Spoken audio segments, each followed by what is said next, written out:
team coverage all afternoon tomorrow. All day tomorrow, yes. We'll be extending our early evening news coverage to begin at 4 p.m. tomorrow. So stay with us throughout the day. We will keep you informed and safe. And speaking of the winter, because it's what every single person's talking about, so that's our question of the day. We want to know about your favorite snowstorm memories. You were telling me you used to build mazes and forts? Oh, yeah. When we got 3 feet of snow, I was always out there building forts. I can't ever tell if there's less snow these days or if we've just gotten taller and the snow looks smaller to us. I don't know either sense. But hey, you can share your comments with us on our Facebook page. You can also send us a tweet at MassAppeal WWLP.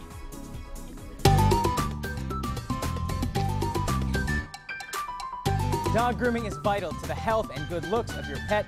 And Susan Lameau is the dog owner of Agawam Dog Works and Let the Fur Fly. And she's here today to do a doggy makeover with us. Thank you so much, Susan, for joining us today. Thank you for having me. So, first of all, how often should one get their dog groomed?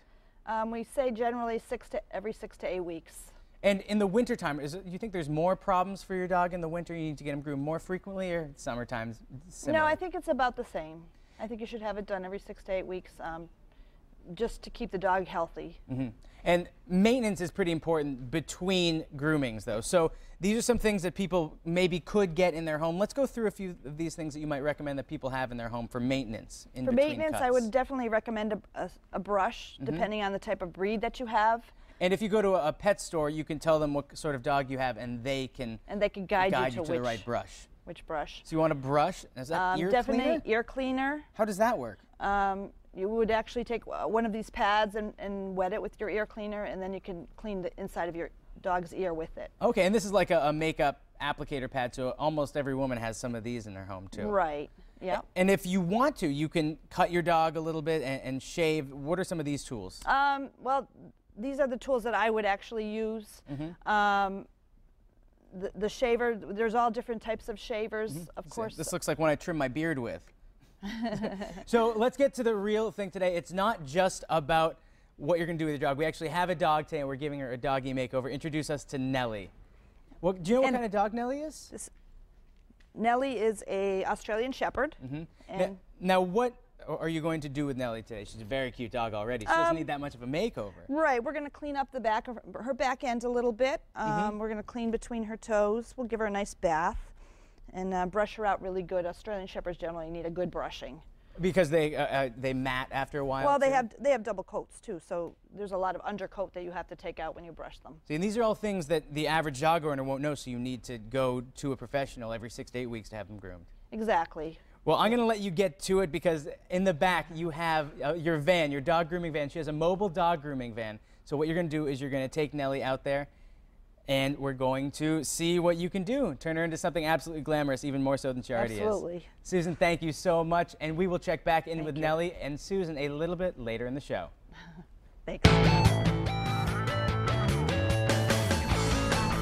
If the thought of Thin Mints and Samoas have your mouth watering, then get excited for National Girl Scout Cookie Day and Girl Scout Cookie Season. Here to tell us more are Emma Norman and Colleen Holmes. So nice to have you ladies here. Thanks for having us. Tomorrow is National Girl Scout Cookie Day, so it's something to look forward to, of course, for all the Girl Scouts. Let's talk first about the campaign. It's the Your Time Well Spent campaign. What is this all about, Colleen?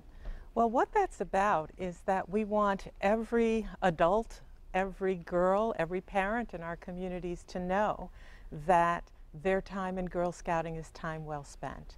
Girl Scouts is the premier leadership development organization for girls, and our studies show that Girl Scouting makes a difference for girls in their lives, not just now, but through their lives as adults. So truly, it is time well spent.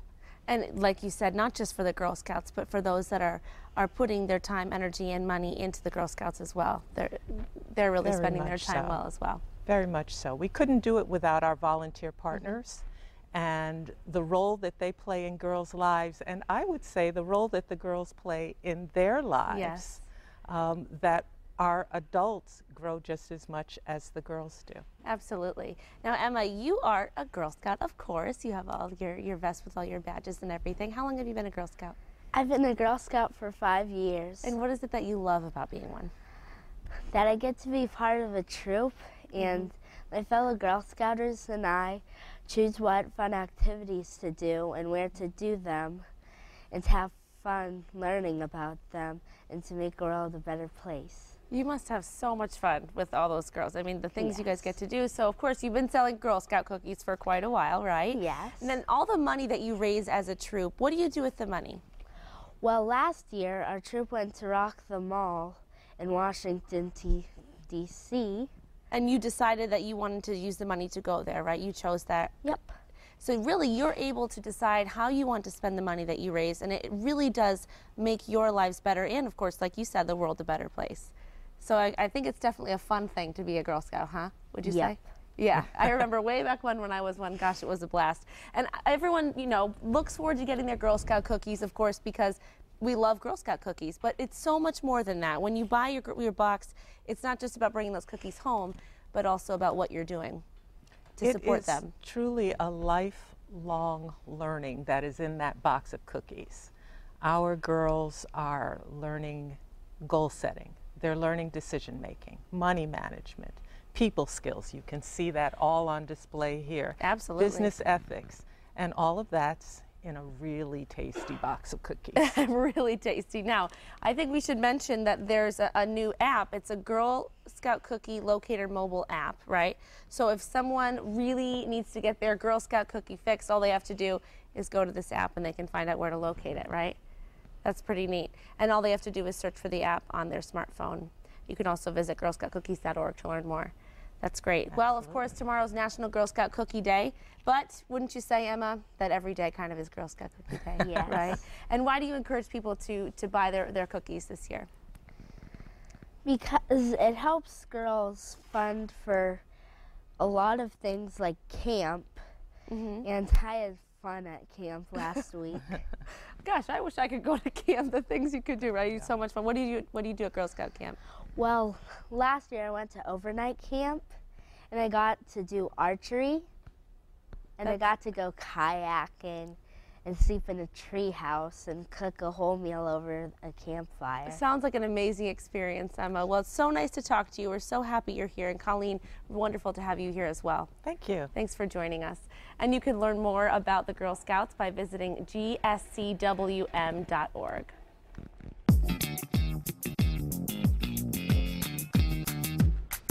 International Cooking Week continues with a trip south of the border, and joining us with an authentic Mexican dish is Martin Carrera from La Veracruzana Mexican Restaurant in Northampton and Amherst.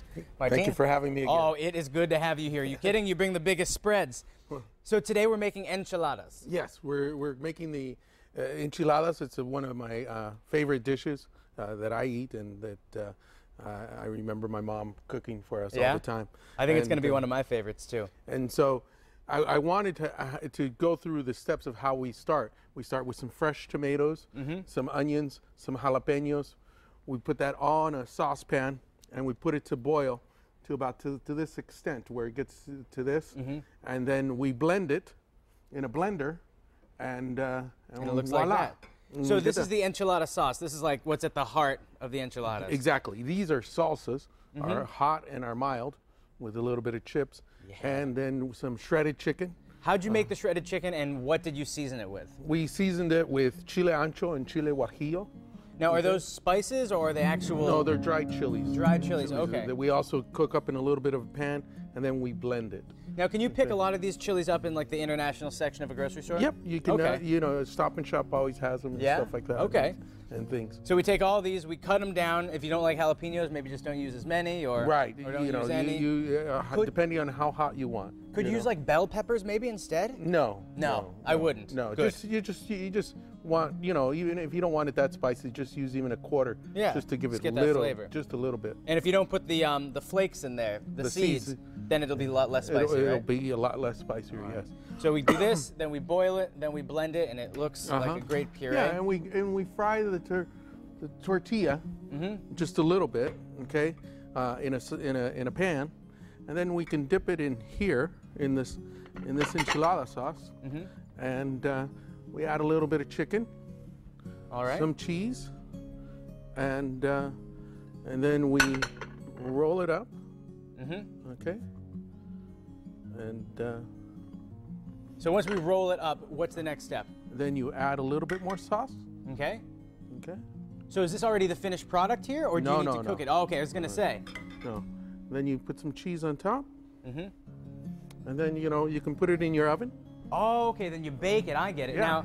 Now, for how long and roughly at what temperature do you want to put it in the oven 350, and you leave it there for about 10 minutes. Okay. Until it's nice and melted. Martine, can I try to make one? Yeah, go for it. All right, perfect. So, You know? first step, tortilla, Yeah.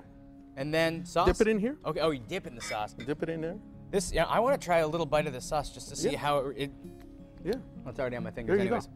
That's a good sauce. It's got. Yeah. You can definitely like individually taste all those flavors. Exactly. And then you just take a little bit of chicken. Okay. A little bit of chicken, and you can. What can you substitute for chicken if you don't? Oh, want you can do beef. You can do Use a lot of spinach. We at the restaurant we have spinach. We have mushrooms. A little bit of cheese. Okay, that's not a bad idea. Doing it, you can do a veggie one. Yeah, and we have cactus leaf, and you know, and so then you just roll it up. Okay. You know. I can do this. I always make mine you way go. too big. It makes the rolling process difficult. Yeah. And then It's mine all looks right. like a torpedo. There you go. All right. So now a little bit more sauce. A little bit more sauce. All right. And, you know. A little bit more cheese. And you should get, if you're making something like this at home, it's probably, you have to at least check the bottom of these plates to make sure you can put it in the Yeah, oven. you know what I do sometimes at home is I make it in a little Pyrex dish. Oh, and then you And- can probably swim it in a little bit of sauce too in the Pyrex Yep, and you dish. can make like a dozen in there, and then put it in your oven, and then you got it. Oh, that's, all right. I'm going ready to pop for- this for- in. And now salsas. Tell me about your salsas again. You have a Sure. hot and a mild. We have a hot and a mild. The mild is mild, Uh-huh. you know, and What changes about it? here, let me. I was gonna say it's a group effort over here. There we go. Making it. So what changes in this? Is it just the chilies to make a The hotter chilies. sauce? The- Okay. The mild sauce, we only use cilantro, fresh onions, a little bit of jalapeno, and that's it. Is salsa? I mean, you're obviously real biased because you make it all the Right. time. But if people are toying between making fresh salsa and buying canned salsa, it's probably similar price-wise, right? Yeah. But is this It's 100 times cheaper. better in terms yes, of taste? Yes. You're gonna get a much fresher product. Like watch, this is hot.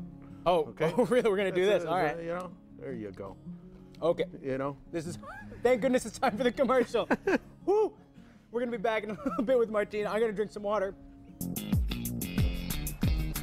We are back in the kitchen with Martine Carrera from La Veracruzana Mexican Restaurant, Northampton and Amherst to finish our dish, and the one, the only Ashley Cole, I'm here to obviously, eat. who Of needs course, no I'm here to eat. Your introduction. food is always great, Martine. Good It's to be always with you good again. to see you guys. So Martine, it's finishing up in the oven right now. It's been Right. on about 350. I think it's somewhere almost there. it's done. All right, but- If you want, I'll grab it, and why don't you tell Ashley, because she's dying to eat some food. Tell her I'm dying to eat some food, good of course. side dishes, because for me, I'm like a chips and salsa guy, but I'm always looking for more sides. well, you know, with the enchiladas, we always serve it with a little bit of rice and beans. But Yep. you can also always make a little salad, you know, with some mixed greens and a little, you know, your choice of dressings. And the- What's like a traditional? really hot, actually. Oh, that just came out of the oven. Yeah, this is came out of actually the- hot. Oh, right, that's Yeah. true. Yeah. There was one time when it wasn't so hot. Yes. We were just pretending. So for a dressing for salad, what would you say is like a traditional Mexican dressing? Well, you know, the vinaigrettes are traditional almost everywhere. Yeah. You know, and so you know, a cumin vinaigrette, or you know, at the restaurant we have a cumin vinaigrette, gorgonzola, and a gazpacho, which is made with red wine vinegar and stuff, and dressing. That sounds Cumin good. And so- vinaigrette. Wow, yeah, I'd love to yeah, try that. with a little bit of a cumin, and it's very good. It's very, very good. Yeah, it sounds like it'd be So, really tasty. you know. And so rice and beans are of course Of a course, traditional and some side. guacamole, and you know, Guacamole. and Fold the there you cilantro. go. So here's what the inside of it looks like, and it kind of all bakes up Yep, it all and makes looks it. great. You know. And, Oh, Martine, thank you so much. you know, and so. And then you eat, right? Yeah. And And that's you why eat. I'm So here. you know what? This is easy enough because this is one of those things I always used to go out for. 'Cause I thought, how can I make enchilada sauce? But it's once again, it's tomatoes, it's jalapenos, and onions. Before, I want to make sure that he gets introduced. This is Modesto. Modesto is like my Modesto! right-hand guy, Yeah. and he helped put all this together and brought it in, and so he's a great guy. Thank I you, just want to Modesto. make sure Yeah, give him his so good to have high you five, here. Modesto. Yeah, you know, Alright. it's International Cooking Week. We're so glad that you could take us to Mexico, right? Yeah, It's exactly. delicious food. Thanks You know, so much for being Thank you. here. Thanks. And if you want this recipe and more, you can alwass visit us online at mymassappeal.com later today.